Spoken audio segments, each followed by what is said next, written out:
Today, my friends, is the day. We are adding that advanced concept of using the rib cage to those first 2 steps of breathing. Thus far, we've been thinking solely and almost completely about that lower abdominal breath. We've been working everything to cultivate it. The direction of the diaphragm, inhaling diaphragm down and out, exhaling diaphragm up and in. Second step, inhaling diaphragm down and out, engaging the core muscles so that we control the exhale and control the amount of air exiting our body on the phrase that we're singing. Now we're going to add the rib cage. Please, please, please notice that I said the word add.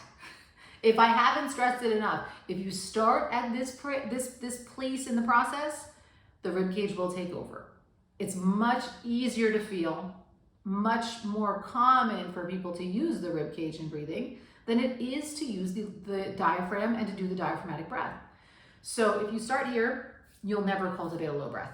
So make sure that you are starting back with one of those other lip trills where you're engaging the core muscles and you're really thinking about the lower abs and that triangle space we talked about before. But now we're gonna add the rib cage to it. So what does that mechanic look like? I'm gonna stand up and show you. Your thumb's gonna go on your belly button, your other hand is gonna go on your rib cage.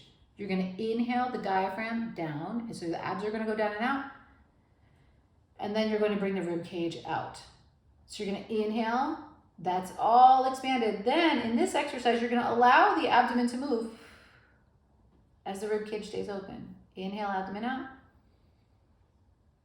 Exhale, abdomen out.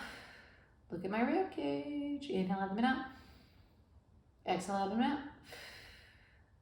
And then when I'm all done, I will let the rib cage release. So I'm gonna try to keep that rib cage out the whole time. Let's do a couple of hissing breaths, practicing that. Again, that is what we like to call the appoggiare, bringing that balanced breath using the rib cage with the diaphragm. So we're inhaling down and out, rib cage, and we're gonna hiss.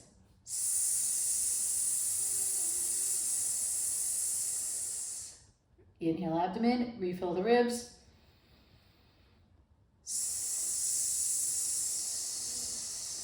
And let's do that one more time. Abdomen out, rib cage out.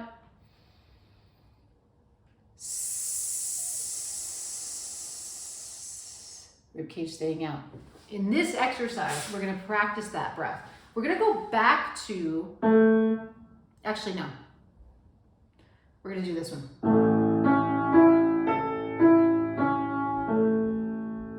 And we're gonna do that 3 times in a row with different vowels. So we're gonna sing.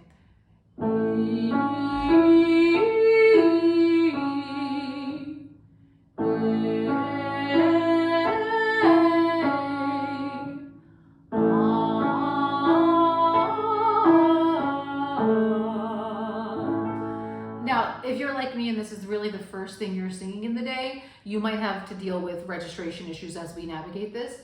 Don't worry about that. It's not what we're talking about today. And we can deal with that simply by switching the vowels to all E in the middle voice. And as you go up, you can add the ah vowel. But we're gonna play with both of those skills today just to kind of throw it at you and make life a little bit hard. So we're gonna inhale, abdomen out, bring the rib cage out, abs out, rib cage out. Keep the rib cage out. Try to push that out the entire time as you release the abs in between the vowels.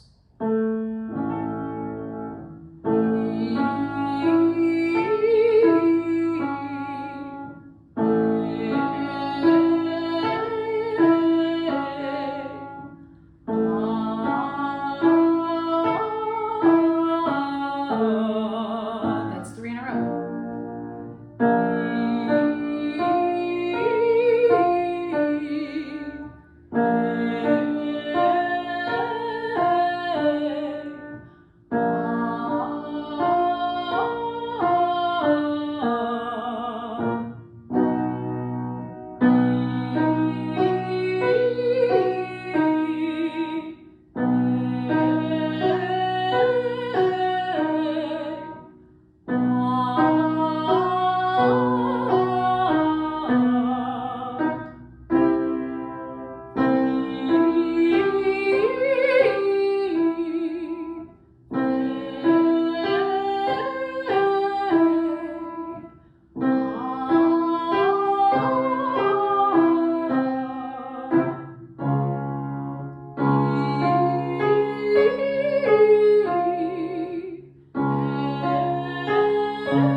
Now, the coordination in that exercise is probably the hardest thing. And also what you'll notice if you just are getting started with appoggiare, it's really hard to keep the rib cage out.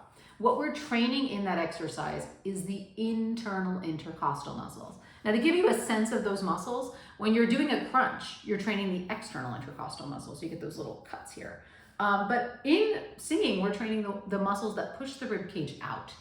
And I will say this as an avowed gym rat, I've never found an exercise that really trains the muscles of the rib cage to push out. Most of the time we're training the contraction of and we're getting the external intercostals crunching in. So because of that, most of us have pretty weak internal intercostal muscles. So don't be surprised if it takes you a while to build the muscle stamina up. And if you don't feel a lot of movement in there, you really have to concentrate on pushing those muscles out and holding them out in that effectively what feels like effectively a static hold. But you want to think of that static hold as always pushing out. What we're doing in that moment is really an isometric contraction. You're holding the muscles out so that you're not allowing the ribcage to come back in, and specifically the lungs to collapse as you're singing that phrase.